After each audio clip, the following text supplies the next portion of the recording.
Okay, so welcome back. On your D2L Content tab, under the Module 10 folder, I've uploaded a spreadsheet called Module 10 Data. So if you just want to save yourself the time of writing down all these numbers, I would recommend that you go to that spreadsheet and download it so that we can begin our second in-class problem for the semester. This is the data from, or these are the data from our previous week, the compressive strength example. I think I showed the table. It was about 80 measurements. And these were the data that we were using to create a frequency distribution at the end of last class, which we did not finish. Now, what I would like to do is take these data and use it to manually put together a box plot. Now, there's a keyword here, manually, right? I know that we could just select the data, maybe go to Insert and go in our charts and get a box plot. Here we go. And it's not really going to do a good job here because here it's just treating each column as a different series.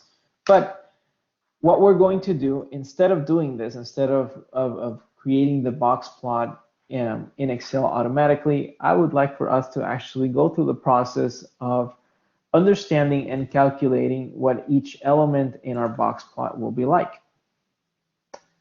So let's begin. We have our data. These are our data.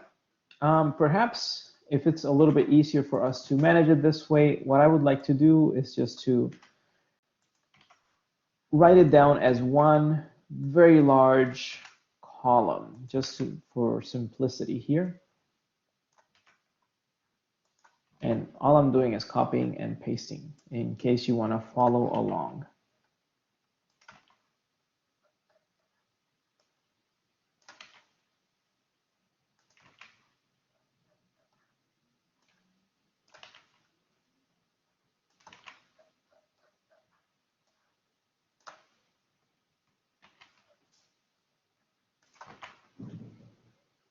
Okay, so you can see that we have 80 data points, and we have them all displayed in this nice little column format.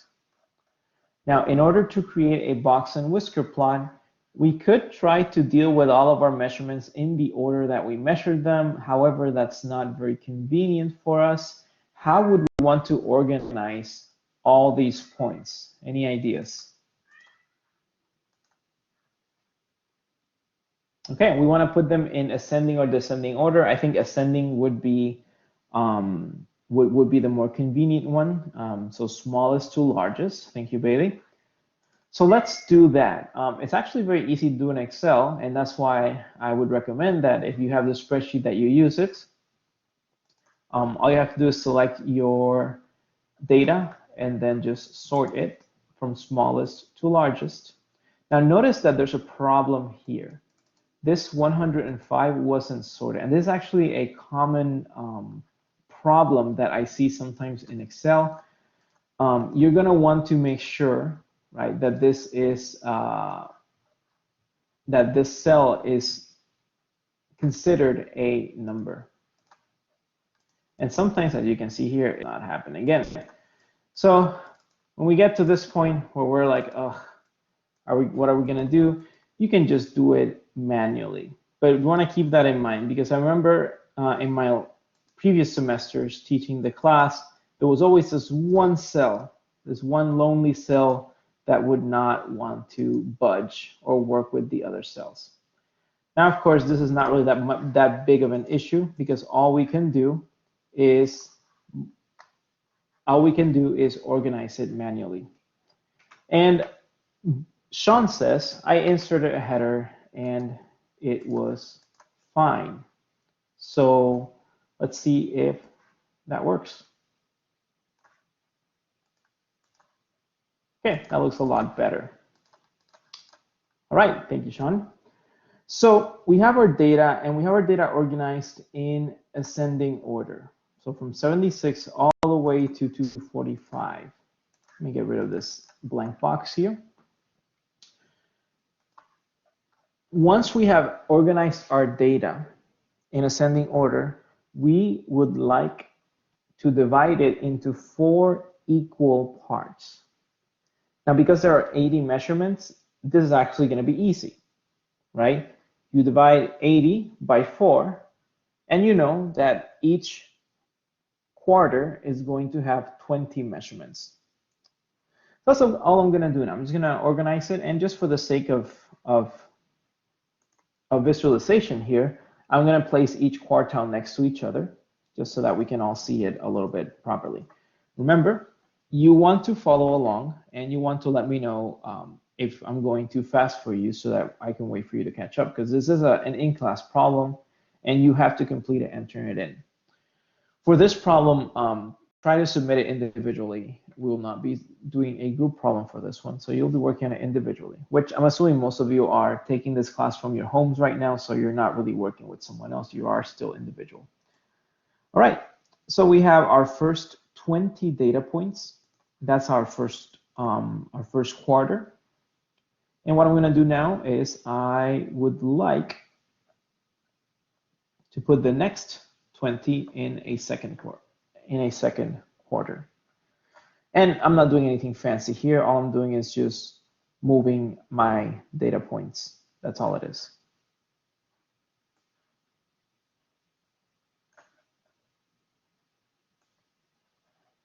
You don't actually have to do it this way. This is just for visualizing only.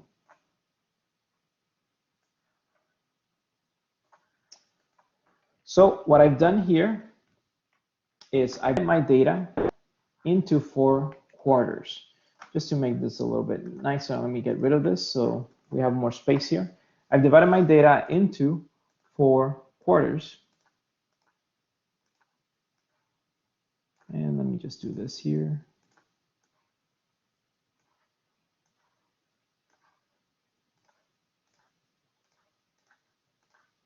That looks a little bit nicer. Notice that each quarter has exactly the same amount of data points. That is 20 data points. And also notice that because there are exactly 20 data points for each quarter, that means that our quartiles are not going to be intermediary values. Our quartiles are going to have to be averages between those values. Now, just looking at this data and trying to compare it to the graph that I showed you, I do notice there is one small discrepancy that we're going to get when we get our first quartile. So I would like to make sure that I've actually typed down all my numbers correctly, but regardless, we'll just work with the data that I uploaded. But if you do want to be absolutely sure, you may want to try making sure that the table actually matches the table in the book, which I did double check, so it does match.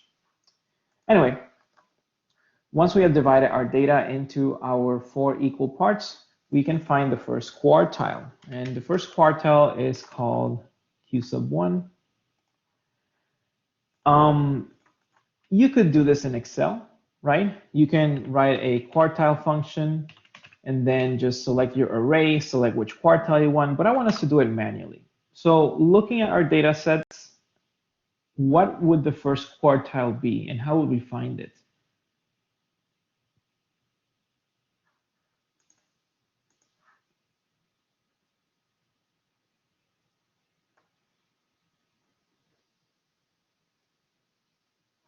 Any ideas? This is my data set. It goes in ascending order. And all I did was place these columns next to each other so we can divide it into 4 equal parts.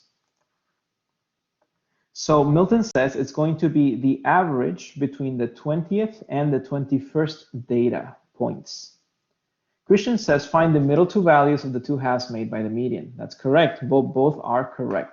So if we look at here, my first quartile is the number that's going to divide this first column from this second column. Now, because there is no number in between, we do have to average these 2 values out. So I have a value of 143.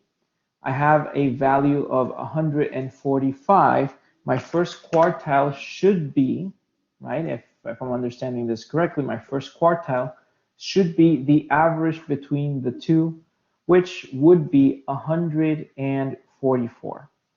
Now, that's actually 0.5, so half a point away from what you have in your graph, but we can talk about where those differences come from after we've completed this problem. So for now, let us deal with the data that we currently have.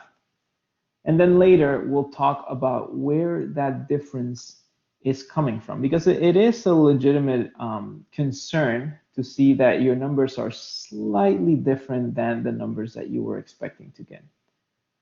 But it's okay, we can talk about those concerns later. All right, so we have 143 and 145. And we can see that our first quartile is going to be the average of those two numbers. For our second quartile, it's a little bit easier, right? We just need to find the median, the value that divides these two halves. Now, because the second quartile and the median are the same, we could just use a median function in Excel. If we are lazy, all we have to do is use the median function. However, I don't want to do that. I would like to solve this manually. So the median would then be the value that divides this half from this half. And looking at the numbers in your table, what is the median?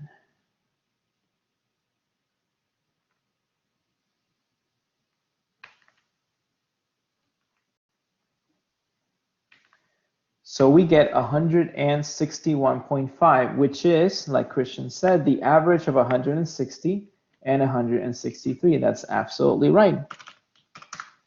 So far, I hope everybody is following along. We're going to want to calculate, or not really calculate, we're going to want to determine our third quartile. Our third quartile is the number that divides the third quarter from the fourth quarter. Now here it's a little bit easier, right? The last number in the third quarter and the first number in the fourth quarter are the same. So my third quartile, just like Ramtin said in the chat, is going to be 141. Good. So we have found our three quartiles. Good. After finding the three quartiles, we would like to figure out or calculate the interquartile range. Now, based on information that I gave you, the interquartile range, which remember that is the length or the size of your box, is going to be what?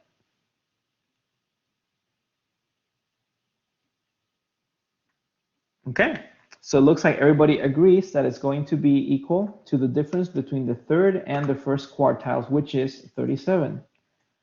Good, that's absolutely right. So we have found our interquartile range. So we know that when we draw our box, it's going to have a length of 37. Now we want to figure out if there are outliers. So in order to check if we have any outliers, we need to figure out what our low point limit is and what our high point limit is.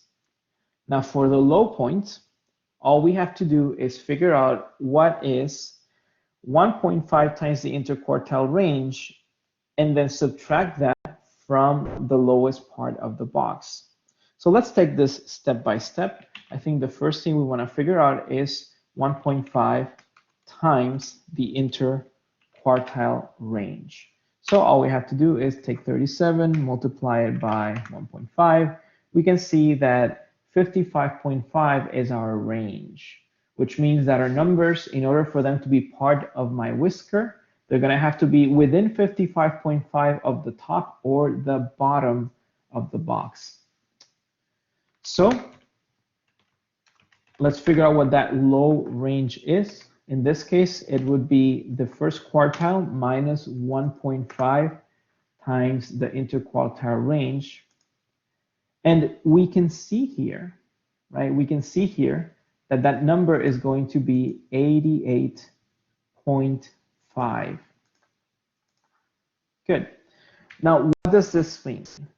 What this tells me is that any number below 88.5 is an outlier. So it's very important. Any number below 88.5 is an outlier. Bailey says we have two outliers on the lower side. Yes, that's absolutely right. Good. Now we can find our high range. And again, that's not complicated at all. All we have to do is figure out what is the range 55.5 above my third quartile, which is the top of the box.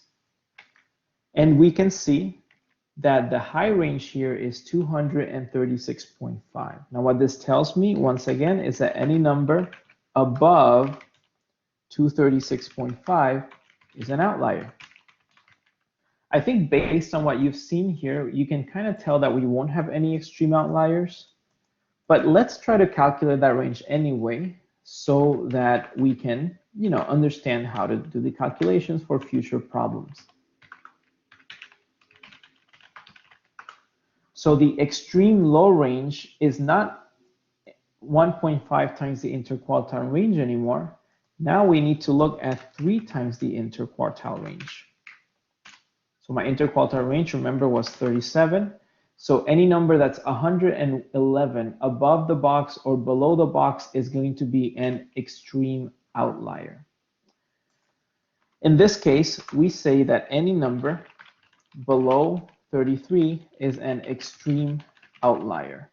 But we don't really have any numbers below 33, so we won't have any extreme outliers in our set. For our high range, we say that any number above 292 is an extreme outlier. But we don't really have any numbers above 292, so we don't really have any extreme outliers. So we have found our low range and our high range. Now we can use all of these data in order to draw our box plot. If you are working with an Excel spreadsheet, you can upload your spreadsheet as part of your submission and a photo or scan of your box plot. If you're doing everything manually, then just photos or scans of your work will be sufficient. But what I would like to see is the first quartile, the second quartile, the third quartile, the interquartile range, and then your reasoning for choosing your outliers or an extreme outliers. And that reasoning can be in the form of a low and high range and an extreme low and extreme high range. So how did we do extreme low ranges? So an extreme outlier is 3 times the interquartile range away from the box. So for low ranges, we just did 1.5 times the interquartile range. But for extreme outliers, we're doing 3 times the interquartile range. So the procedure is the same. It's exactly the same, except that instead of 1.5, we are just multiplying the interquartile range by 3. Okay? So let's go ahead and draw our box plot. Now you know that I don't have the best artistic abilities, so you will have to excuse that on my end, but neither do you. So I excuse it on your end as well. So let's go ahead and put together our box plot. We know that our data ranges from 76 to about 245, and just for the sake of this drawing, I'm not really going to draw the whole real number line. I'll just go from 70, I'll just say from 70 to about 250. Okay?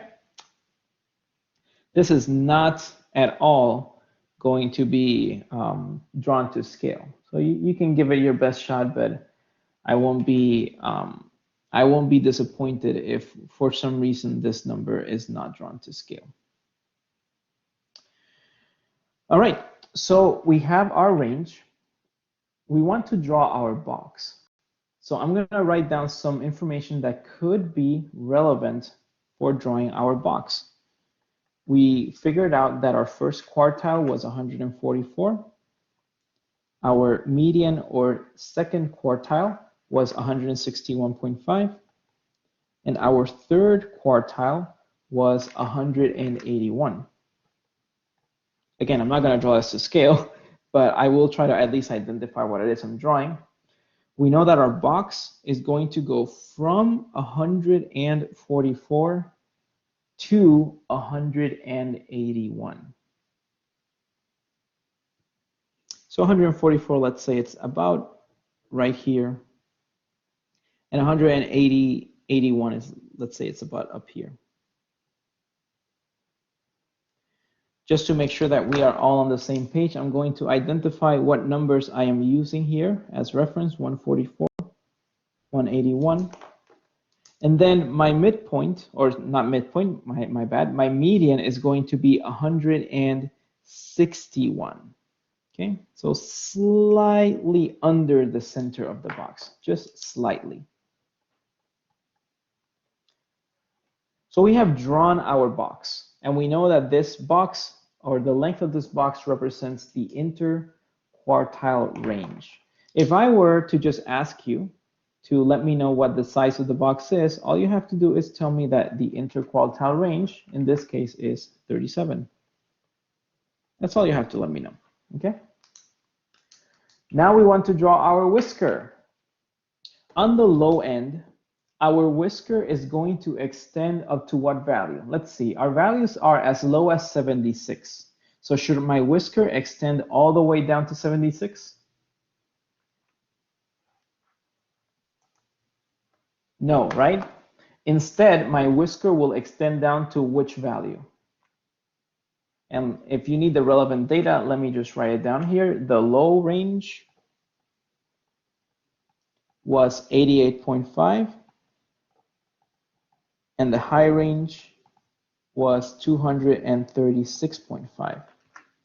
So my whisker should extend only up to 97, because if we look at our data set, the next number below 97 is 87, right? Which is not in our range. So my whisker is going to extend up to 97. So this is 97.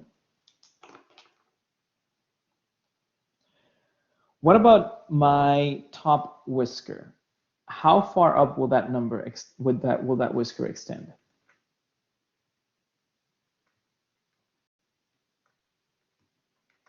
Up to 229, that's correct. Our top whisker will extend up to 229 because the following numbers, the numbers that are after larger than 229, are outside of our range. We can wrap up our box plot or box and whisker diagram by identifying the outliers individually. So my outliers on the lower end are any number less than 97, which are 87 and 76. Obviously not to scale, as you can see here. And our numbers on the high end, our outliers on the high end, are going to be any number greater than 229, which in this case is going to be 237, also not to scale, and 245.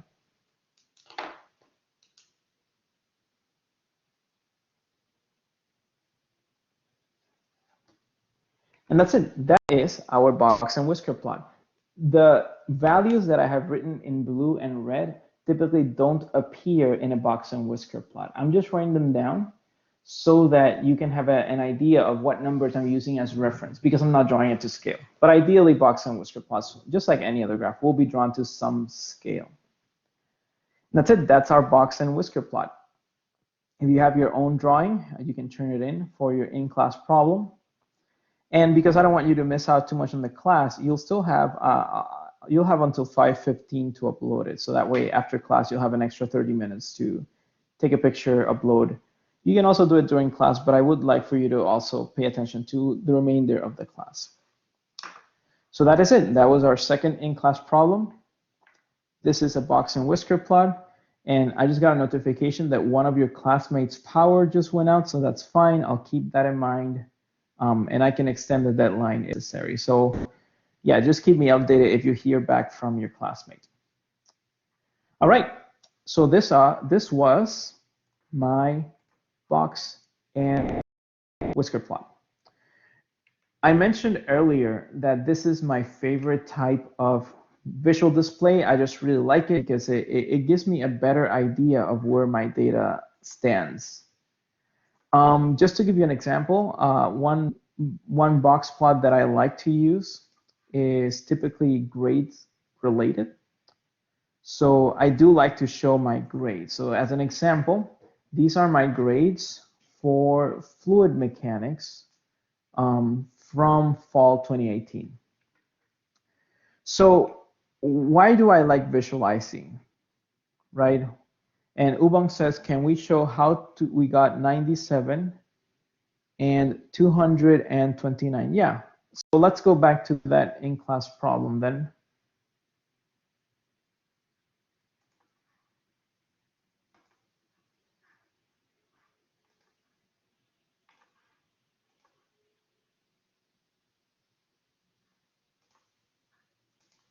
Okay, so how do we end up with 97 and 229 as our minimum? We found our quartiles, which will determine the size of our box. We found our interquartile range, which is the size of the box itself. And we set a range of 1.5 times the interquartile range, right? 1.5 times the interquartile range. Now, what this is telling me is that any value that is within this range away from the box is going to be considered part of our set, part of our whisker. So we decided to set some limits. The lower limit was 88.5. And how do we get that number? Well, we say we have our box, and below the box, we can only go down as far as 55.5 below the box. So because the lowest point in my box is 144, and we can only go 55.5 lower than that, that means that any number below 88.5 has to be an outlier.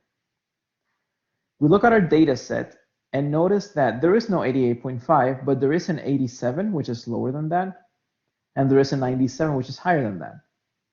Because this is a lower range, any number below this, below 88.5, and I wrote it actually here, any number below 88.5 is an outlier.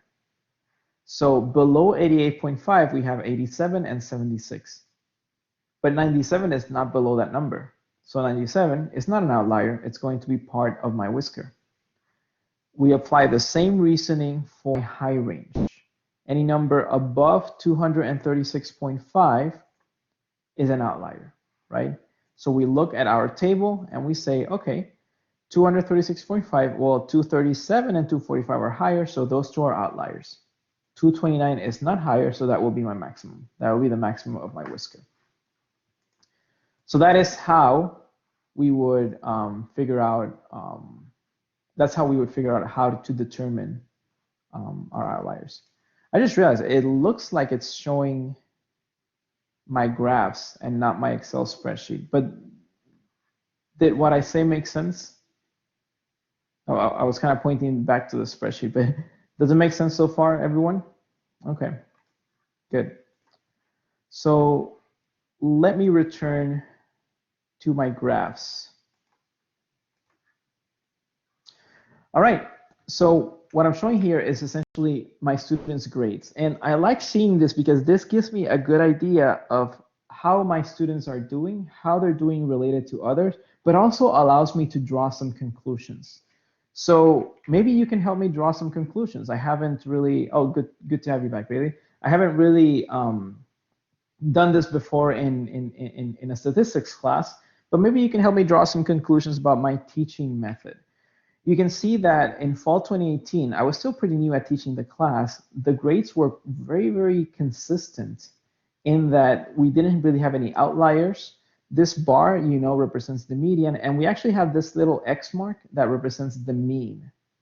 And you can see that every single year, the mean was lower than the median. And that's actually very, very common for grades because it's a lot easier to get a lower grade than it is to get a higher grade. So you will most likely have outliers on the lower end.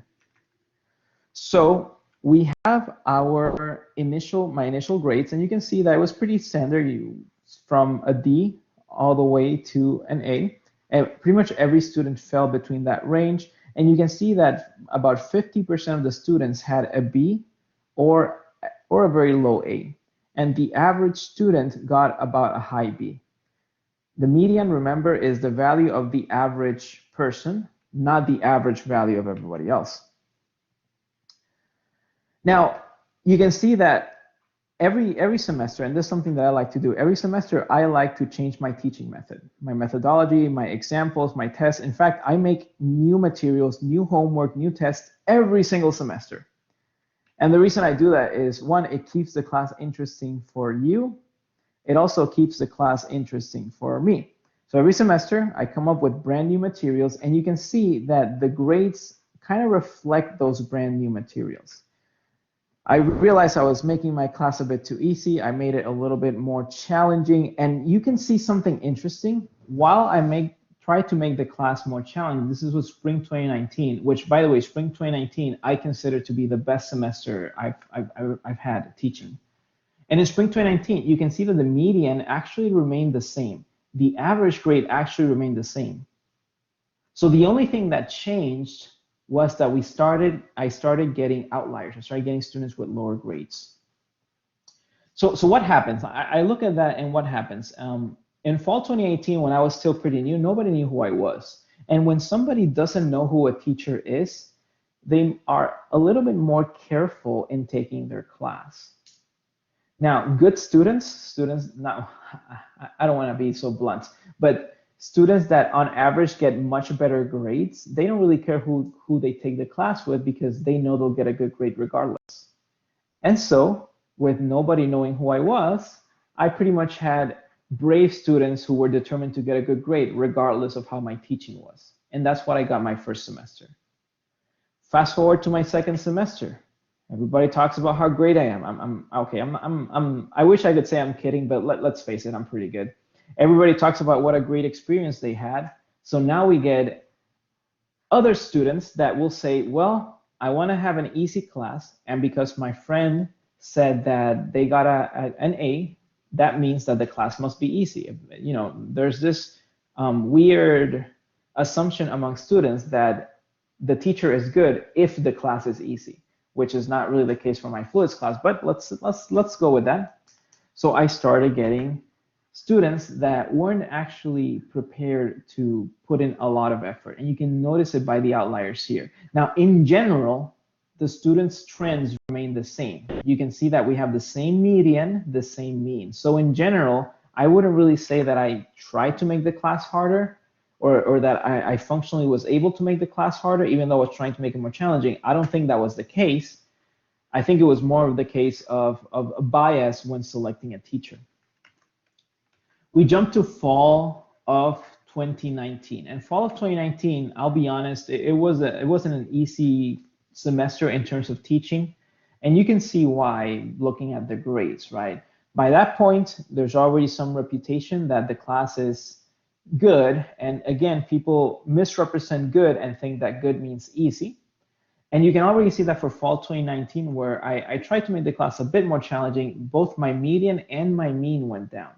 Now notice that even though the median goes down just a little bit, the mean went down by a lot more, and that is because of these outliers, right? We had more outliers, and more outliers means a lower mean. Even though the median remains the same, more outliers will mean a lower mean. Spring of 2020 has by far the biggest distribution in grades that I've ever had teaching any class, right? In all my years of teaching, in all the classes I've taught, I've never had such a large distribution as spring of 2020. Can anybody guess why? Exactly, right? So in spring of 2020, there was a big event, and that big event affected not just my teaching delivery, but also the students' availability and ability to study for the class.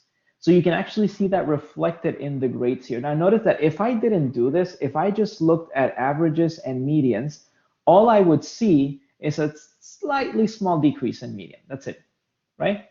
And I would say, okay, well, nothing happened. It was just a typical semester. My median is still within 80, so everything is good.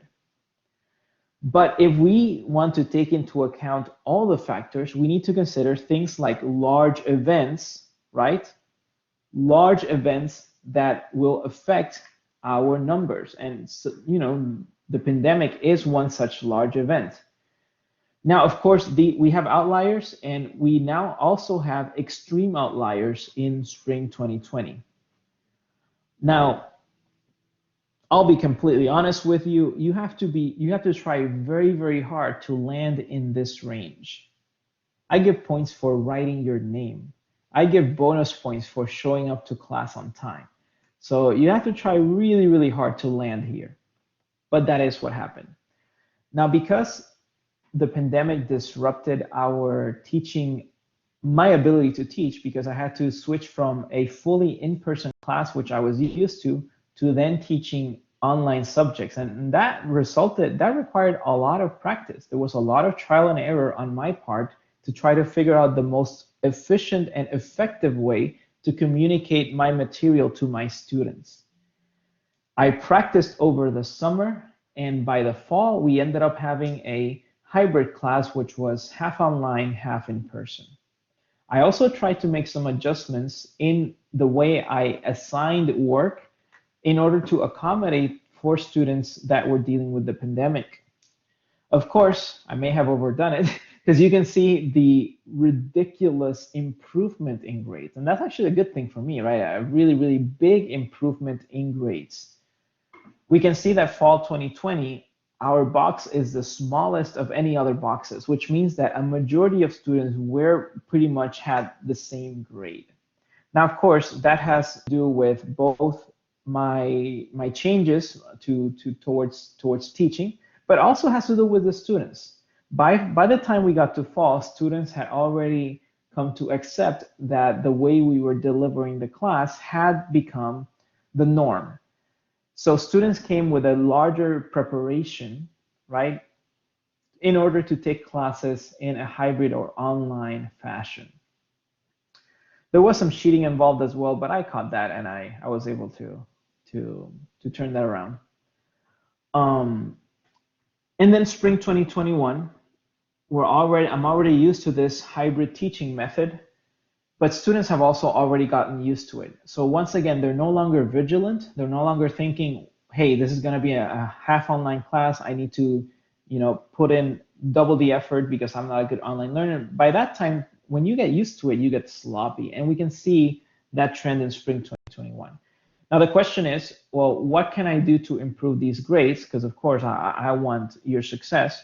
And some of you may say, well, just give everyone A's, but I'm not going to do that, right? But I think one good thing of looking at grades like this is to be able to identify patterns in students. So I actually keep a document, a folders with every single thing that I taught, my notes, my homework, whatever, for every semester. So I can look at the grades, and then I can look at my materials. I can look at the student submissions and my grading criteria and see how my approach to the class influences the grades that students get. Now, of course, I know that students will get the grade they earn. However, if we're looking at the class as a whole, then I can treat it more as something that I can have control over. So even though I cannot control every student's individual grade, I can at least work with the majority of grade, with those boxes in this diagram. Ideally, you want the box to be as small as possible and as high as possible, but you can see that certain events can make that impossible. So I did want to talk about why I like those diagrams. They really give me a good sense of what's going on in my classes. They give me a good sense of what's going on in my research, and just about any other thing that I can think of. So now that we've talked a little bit about box diagrams, I'd like to continue, and I'd like to bring in an example called the wisdom of crowds.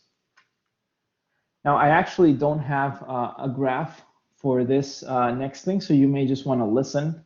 In fact, I'm going to take this one away so you don't get distracted. So let's talk a little bit about the wisdom of crowds. Wisdom of crowds is a very, very very important concept in statistics. It seems almost counterintuitive, and it's really hard to explain it to someone who is not prepared in statistical science, right? Someone who is, I would say, more, or who thinks to be more objective and who doesn't like to deal with predictions and probabilities, who prefers to deal with data. So those types of people will not like wisdom of crowds, but it is still a very important point in statistics. So let me give you some background. Back in the early 1900s, Francis Galton, he was a very, very, very talented polymath who was very, very, very proficient in many fields. A lot that you will admire, some that you will not admire that much. But we don't have to talk about morality here. So Francis Galton, he's also Charles Darwin's cousin. He went to a fat stock and poultry exhibition. Those exhibitions where they show the poultry, your cows, your different animals from which you're gonna get meat. So it's kind of like a meat festival. And in that exhibition, he saw that there was a contest. For the contest, everybody was presented with an ox. You all know what an ox is, right? If not, then Google it. Everybody was presented with an ox, and they were asked to guess what the weight of the meat of the ox would be after it got slaughtered. Francis Galton decided to participate in this contest. So everybody was shown an ox. Everybody had to guess what the weight was. Now Galton, being a polymath, he didn't just throw a number, and he didn't even try to guess the number based on the ox itself. Instead, he took a different approach. His approach was to ask for all of the tickets that had been filled out so he can see what other people had guessed. Now you may think, wait, that doesn't really help, right? Why do I want to know what other people guessed? Unless maybe they know more than me, I don't know. But these are just like common folk, and they're guessing a weight on an animal that they're looking at directly, right? So very, very hard for you to think that you can pick someone at random and then somehow get a good answer. He did this anyway. He got 787 tickets, okay, that were filled out by other people. He organized those tickets in ascending order, and he chose the middle value. In other words, he chose the median. So there were 787 tickets. That's an odd number. He just picked the ticket at the value in the middle after organizing them in ascending order. So he chose the median. The median was 547 kilograms. When he was asked why did he choose this number that way, why did he just pick a number from the guesses, why didn't he try to just guess it himself based using his own reasoning, his own deduction? He said that every other estimate was condemned as too high or too low by the majority of voters. Now, before I continue with this story, I want to explain what that statement means. So when we think of the median, we know that we're looking at a middle value, a midpoint to say, right? A mid value. So if we picked all 787 tickets, and for the sake of this demonstration, I'm only going to draw 7 of these. If I were to pick all 787 tickets and I were to select the median, which is this value,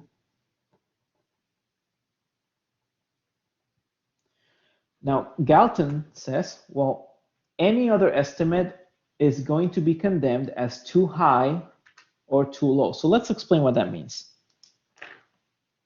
If you were to pick any of these values, then the majority of voters, the majority of people, which are in this case 4 out of 7, they will think that these 3 values are too high, because The person that chose this one thinks that anything above this is too high. The person that chose this one thinks that anything above this is too high. The person that chose the median thinks that anything above it is too high, which means that choosing any value above the median means that a majority of people think that it's too high.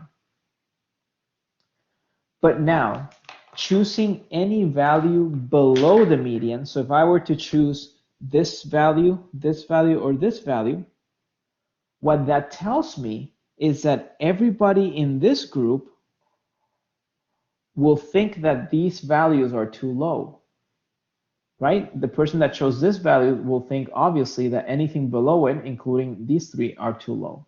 The person that chose the median will think that anything below the median is too low. So in both cases, doesn't matter if you go above or below, you will always be voting against the majority of the people. Because if you go above the median, the lower majority of the people will think that you chose too high. If you go below the median, the upper majority of the people will think that you chose too low. So choosing the median is choosing the only value where there isn't a majority of people that think that you chose too high or too low. In other words, the same amount of people will think that you chose that think that you chose too low will be the same number of people that will think that you chose too high, which means that you are essentially choosing a central value. So that was his reasoning. Every other estimate was condemned as too high or too low by the majority of voters. So he picked a value of 547, which was the median. And the weight of the meat resulted to be 543 kilograms, which means that his guess was only 4 kilograms away. And when I say guess, I mean, with quotation marks, because it wasn't really a guess. It was a calculated measure. Is this a coincidence, right? Is it a coincidence that the median of everybody's random guesses happened to be so close to the real value? Galton says that it's not a coincidence. He wrote a letter, and in his letter, he named this the Vox Populi, or the voice of the people. Today, the voice of the people is what we call the wisdom of crowds, or the wisdom of the crowd. His reasoning is that just like physical natural processes tend towards a central value and extremes appear in less recurrence, so do reasonable values for things, for guesses, right? Extremes will always be at the lower range because people that are really, really off the mark are going to be in the minority. So whereas maybe one person may not be able to guess accurately something, a group of people will allow us to figure out that value pretty much correctly. And that's what we call the wisdom of the crowds. Now, hopefully, I feel that you can already see why this is a bit controversial. This may be a bit controversial among scientists. In fact, I was having a conversation with a scientist. I was doing some experiments with ants, and in the biological sciences, it's very common to require between 5 to 10 data points to come up with a good trend for a particular animal's behavior, right? More than that is a little bit excessive and actually doesn't really center your data.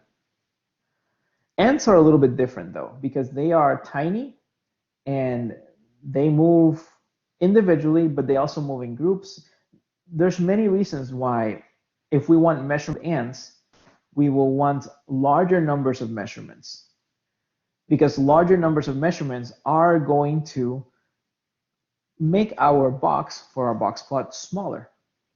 Even though you may think that larger measurements will result in larger diversity of values, actually, when we're dealing with things like animal behavior, larger measurements are actually going to make our box a little bit smaller, which means that it allows us to center a median or a mean more accurately with more precision.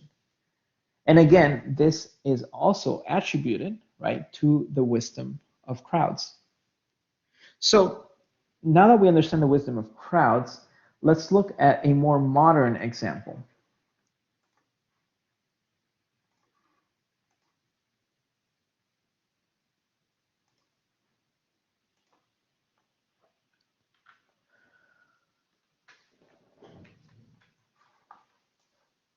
I guess not too long ago, mathematician James Grime and statistician David Spiegelhalter, who wrote The Art of they posted statistics. They posted a video on YouTube.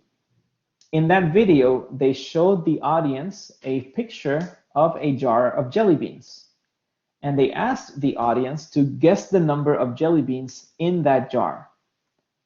Now, I would like for you to help me guess the number of jelly beans, but without actually looking at the jar. And you may think, wait, how can we guess the number of jelly beans in a jar if we're not really looking at a jar?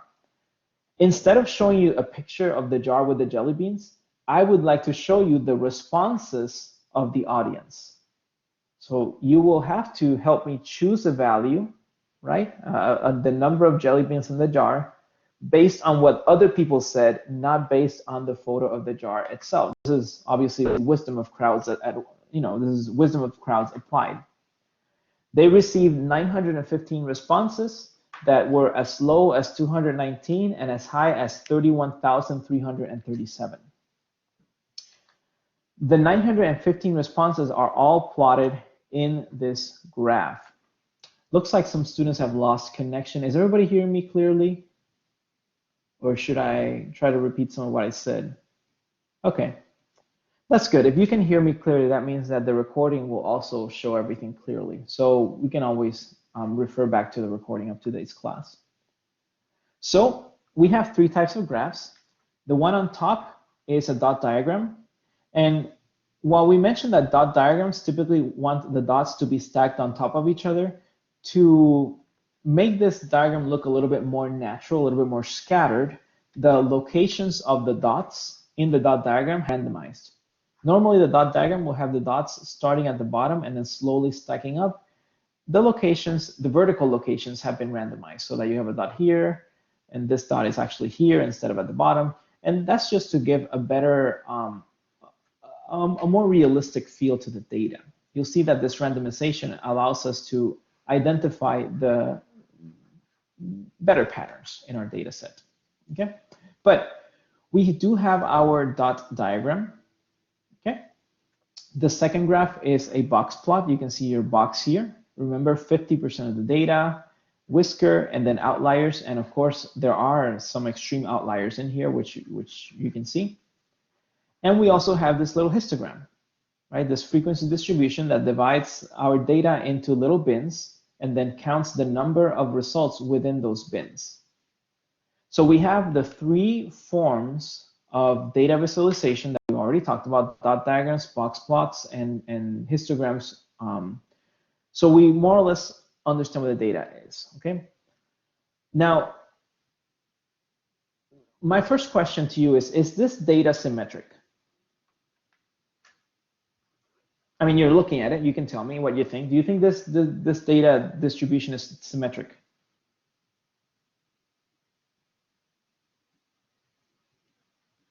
Okay, it looks like most of you think that it isn't symmetric.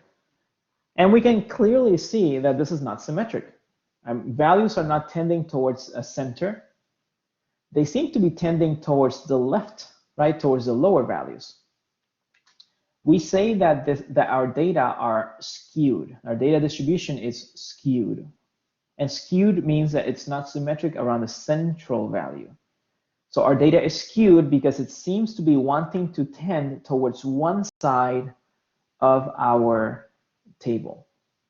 Now, I mentioned a few minutes ago, or actually about an hour ago, I mentioned that sometimes, even though our physical processes tend to be symmetric, sometimes we're going to be dealing with data that doesn't look symmetric, but fear not. There are ways to see, to note the symmetry in data. And hopefully we're going to learn about one of the most common ways that is used in mathematics and statistics. But for now, let's consider the fact that our data is skewed. Now, based on these tables, I'd like to ask you a question, and I'd like you to think about it and give me your reasoning, right? Do you think that the majority of people guessed a number higher than or lower than the true number of jelly beans? Let me ask again. Do you think that the majority of people, based on your data, guessed a number higher than or lower than the actual number?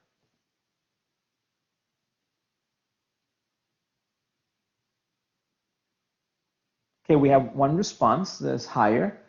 Could you give me some reasoning as to why you think it's higher? And other students, if you have your own responses, also let me know. So it looks like higher based on the length of the whisker. So what the length of the whisker is telling us, according to Michael, is that a majority of people chose a value higher than the true value. Does everybody agree with your classmate, or do you have any counterpoints that you would like to talk about?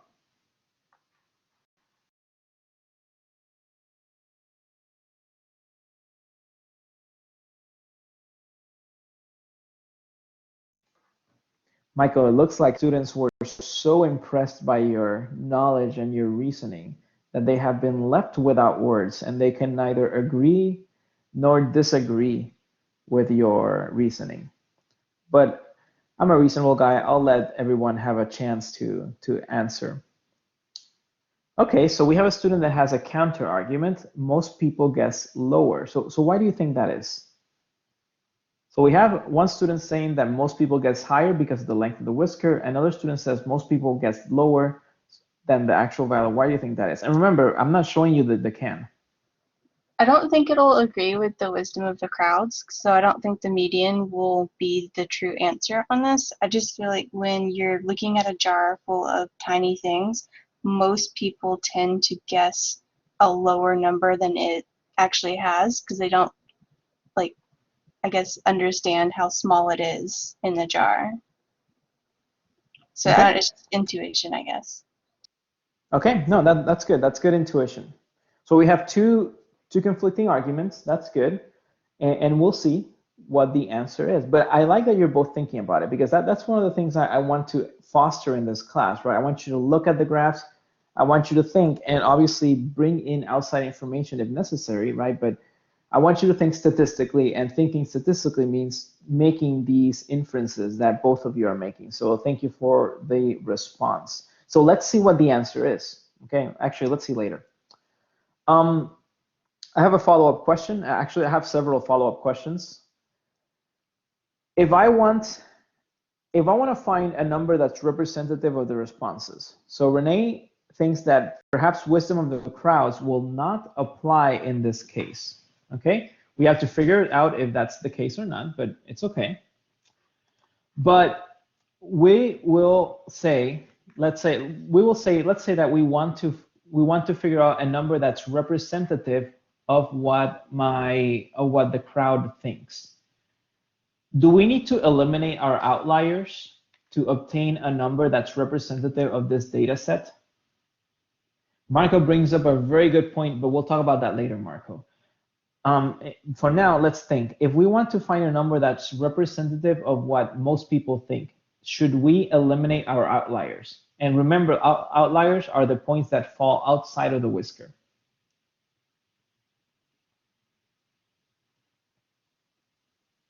Okay, so it says, yes, we should probably eliminate the outliers to get a representative number.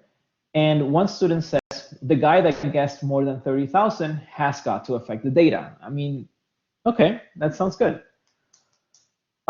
Christian, I'd like to push back on that a little bit. If the person that guessed 30,000 had guessed 10,000 instead, would that box change? In the second diagram, the box plot, would the box change? No. Okay. So let's keep that in mind. Okay. Let's keep that in mind when we talk about eliminating or not eliminating the outliers. So it seems that we agree that we may want to eliminate the outliers in order to understand the data better. And then Marco brings up a very good point. The scale of our charts makes it very hard to tell. Okay, the scale of our charts makes it hard to tell. Okay, so Marco, I agree with you.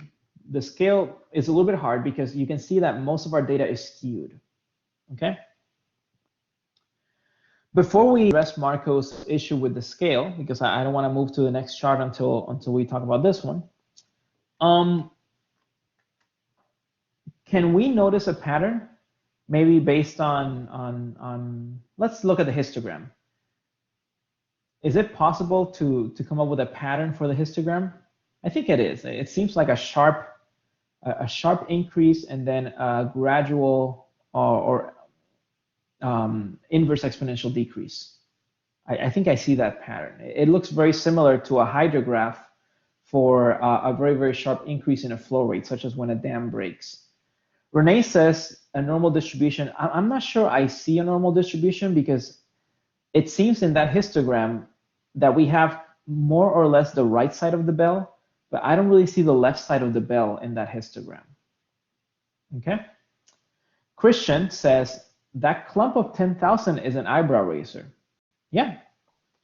You can actually see here that we have a nice, really, really nice, really deducive pattern, and then this little bump. In fact, if you look at our dot diagram, the reason it was scattered is so you wouldn't be able to notice it so quickly. But if you look at a dot diagram, you see this nice, seemingly random scatter, and then you have this, kind of like a wall that separates our data. What do you attribute that towards? What do you think caused that uptick?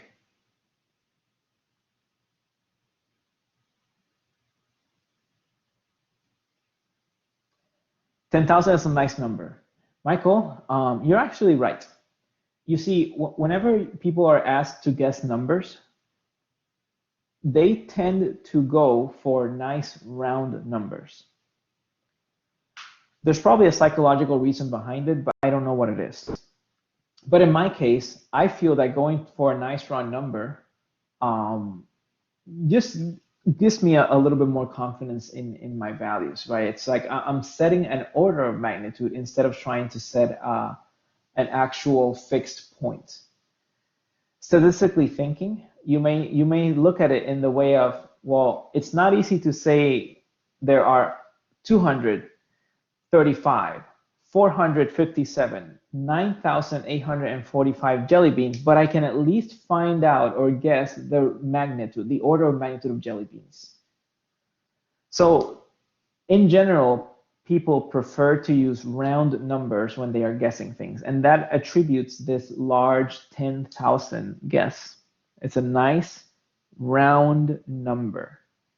It's very high because normally, if I'm coming to the question with Renee's reasoning, I'm going to think, I'm probably going to guess a number lower because I don't understand how small it is.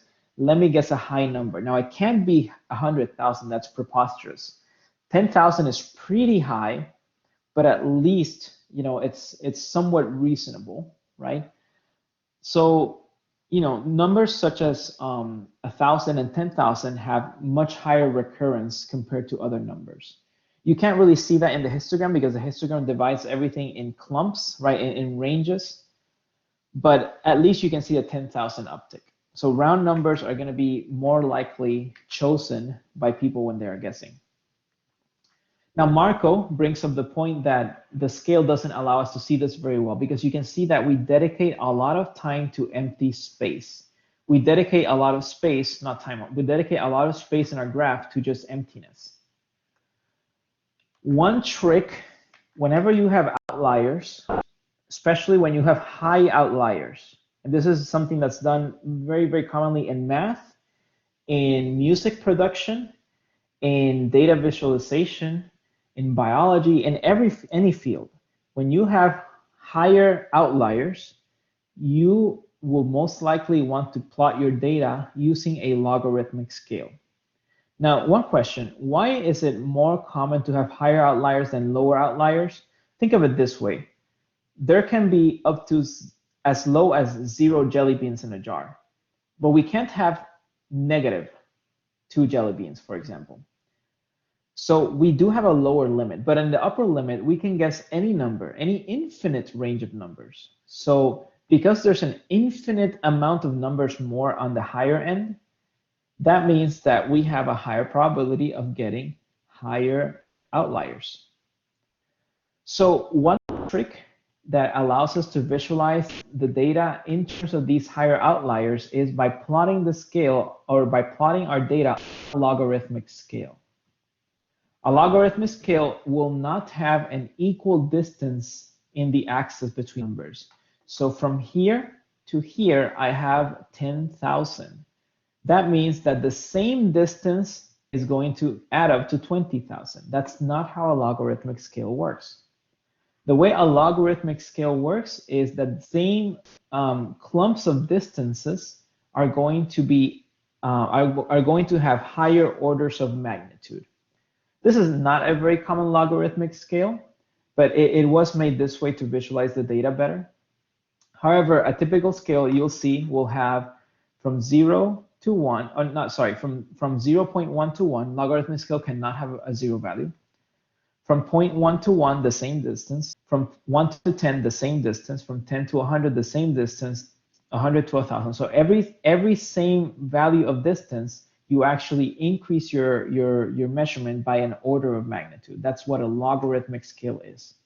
It's called a logarithmic scale because since the values are 10 to the power of something, the values on your x-axis, that means that you can find it by taking the logarithm of your data points. You can plot logarithmic scales in Excel relatively easily, but if you don't know how to plot them in Excel, you can just find what the values you're going to plot by taking the logarithm of your numbers. So this is a logarithmic scale. Now, looking at this logarithmic scale, do you see the symmetry in the distribution? Do you see some symmetry or some semblance of symmetry in our distribution? Yeah. So I mentioned earlier that even though physical processes tend to follow a normal distribution curve, they don't always follow a normal curve in a standard scale. But if we visualize it differently, if we look at logarithmic scale, we can see this nice symmetric relationship between our data points. In fact, you can almost see a full bell here.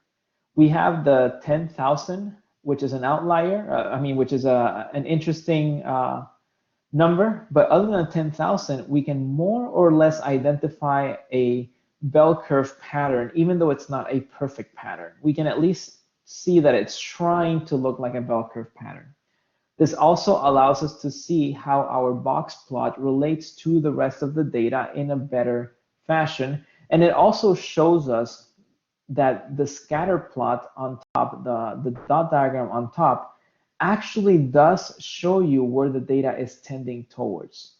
And it is tending towards a central value. Even though it's not a central value on a standard scale, we can still see that most of the data seems to be tending at the same rate towards a central value. Now, why do I bring this? Well, earlier I asked if it was necessary to remove the outliers in order to visualize your data and find a representative number. And everybody said yes. But if we look at this logarithmic scale plot, you'll notice that if we remove our outliers, then we actually will not have a representative number. In fact, if we remove our outliers, we will be significantly skewing our data towards the other side, which again is not good. Skewed data is not good, and that will prevent us actually recognizing the pattern. So if I had removed the outliers before plotting a logarithmic scale, I would actually have an incorrect visualization of my data, and I would not be able to identify the patterns that I'm trying to identify. Samuel notes that the whisker plot on both sides seem to be equal, and that's the beauty of this logarithmic scale, right? You can see that in a logarithmic scale, we do seem to have equally sized whiskers, so a nice minimum maximum range. And what that means is that 50% of our data, which is the box, does seem to fall on some central value. So what the logarithmic scale does is it allows us to visualize and find patterns in our data. The log scale is going to be very important for us, and we're going to deal with it more when we talk about linear regression. Now, a student, one of your classmates had already said that wisdom of crowds may not apply here because most people may guess a smaller number. Okay?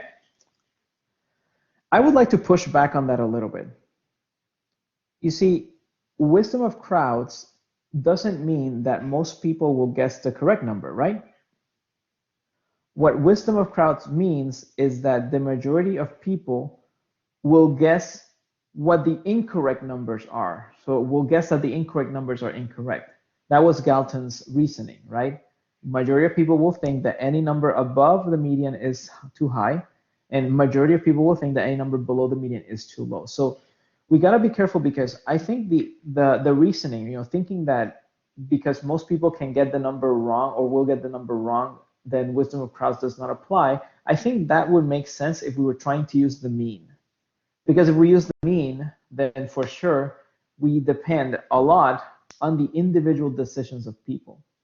But if we use the median, we don't really depend on the individual decisions of people. We actually depend on the guesses of people as a whole, as one nice data set. Okay? I'm going to give you some measures for these data. The mean is 2,408. The median is 1,775. And let me just write it in the chat so that you have this number. The mean is 2,408. The median is 1,775. And the mode is 10,000. I wrote it in the chat. Based on this information, if I asked you to guess how many jelly beans are in the jar, what would you guess?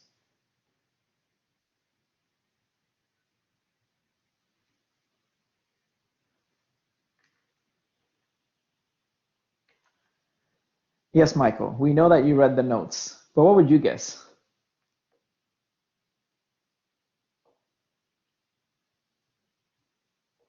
Yeah, so 1775 would be the reasonable guess, right? Following the idea of the wisdom of crowds. The actual number, which Michael already mentioned, is 1,616, only 159 beans away from the median. Only one person guessed this number out of the more than 900. About 45 of the respondents guessed a lower number, and about 55%, or 45% guessed a lower number, and about 55% guessed a higher number. That actually is quite telling, because we can see that almost half of the crowd guessed above the real number, and almost half of the crowd guessed below the real number. It's actually 45-55, but that's actually really, really close to 50-50. It wasn't as significant, right, as the previous graph would tell us, right? The previous graph kind of tries to show us that most people guessed above the number, but it was actually only 55%. So it's just slightly over half of the respondents guessed a higher number. Looking at the logarithmic scale, we can actually see our data a little bit better, right? Because our histogram is just frequency, right? So looking at the logarithmic scales, we can understand why almost half picked a higher number and almost half picked a lower number, because the logarithmic scale allows us to visualize this a little bit better.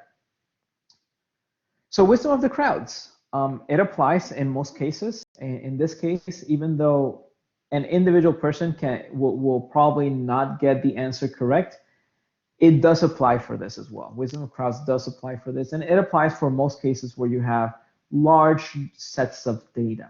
It's a very telling, very interesting, somewhat uncomfortable notion, but keep in mind that it does apply. Now, you want to be careful, because some people, particularly statisticians that work on the social sciences, they may actually confuse wisdom of the crowds with something else, something a little bit more on a morality level. But this is not about morality, okay? This is more about statistics.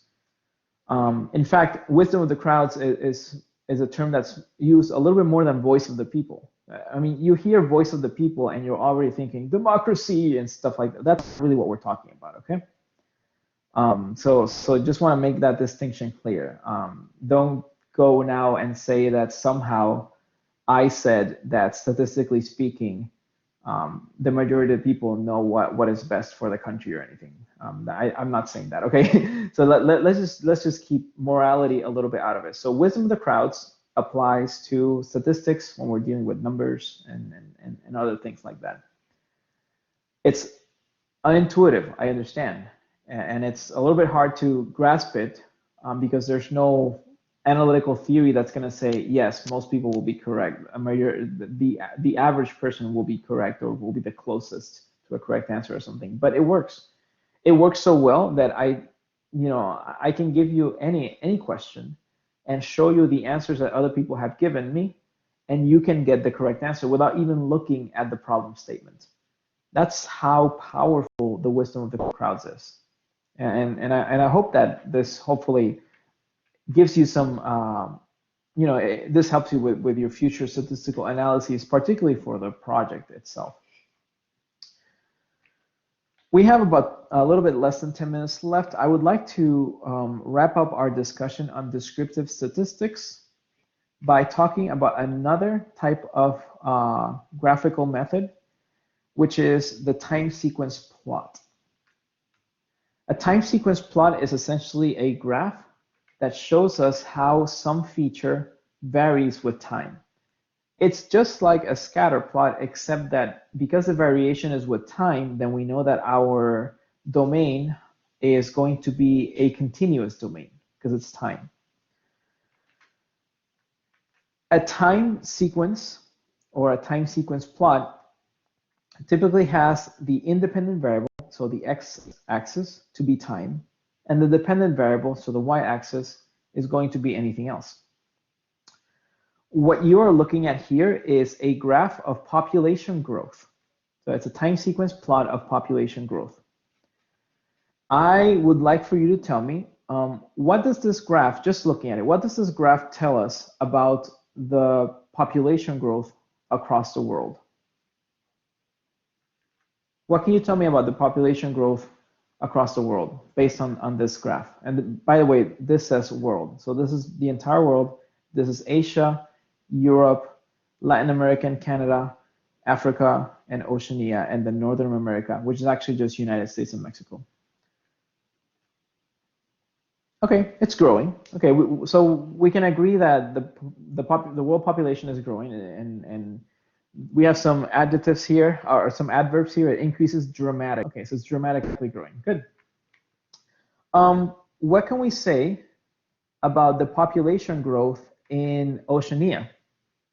By the way, Oceania is the region that constitutes Australia, New Zealand, and surrounding islands. So what can we say about the population growth in Oceania? Pretty steady, not a ton of growth, constant. Okay, so it looks like some people agree it seems steady. It seems that it's not growing very well, not growing very much. Okay. Which continent, based on this graph, has a higher birth rate? And when I say birth rate, I don't mean which continent is producing more children. I mean, based on the number of couples or people that can actually give birth, which continent has a higher rate of birth? So for every eligible fertile couple, which one has the highest birth rate? So it seems that we agree Asia has the highest birth rate. Okay. And finally, which continent has the lowest birth rate? And again, birth rate, that's not total number of babies coming out. It's actually number of babies based on how many people can actually have babies in the continent. Europe, it looks like a downward. Okay, so Europe. So let me summarize our answers here. So we say that the world population is growing. We said that the population of Oceania, so Oceania population, is constant or steady. We said that Asia has the highest birth rate per couple. and we said that Europe has the lowest birth rate. Now, descriptive statistics are so important as a field because they allow us to visualize data and also interpret it. How we visualize it is going to play on how we interpret it. I'm going to give you the same data, but in a logarithmic scale. This is the same data, the same graph in log scale. Remember, log scale allows us to see those extremes a little bit better. You told me that based on the first graph, the world population was growing. Do we want to keep the same answer? Is the world population growing based on the log scale? Okay. We said that the population of Oceania was pretty constant and steady. Do you want to keep the same answer? No, right? It seems that based on this new graph, we can update our answers to say that the population of Oceania is actually growing. We can't see it in the other graph because it may not be growing at a comparable rate as others, but it is growing. So I'm going to update my answer. We said that Asia had the highest birth rate. Do you want to keep the same answer?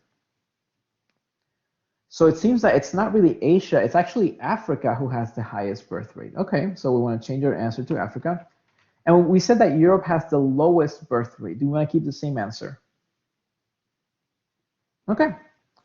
So I'm going to update our answers here. I just posted our updated answers in the chat. Now I would like to show you another graph. It's the same data again, but this time, instead of plotting actual population numbers, I'm looking at the relative increase in population. In other words, looking at the numbers in 2015, comparing that to the numbers in 1951, all I have is the difference between the two. So what I'm showing now is the difference between the latest point and the earliest point in this time series. For each continent, each little circle represents a country, and the size of the circle is more or less proportional to the population of the country, more or less, not truly proportional. Okay, you can actually see the population of each country in the legend here. Based on this graph, do we want to keep the same answer? Is the world population growing based on this graph? Remember, these numbers are only increases, okay? Increases in population, obviously in millions.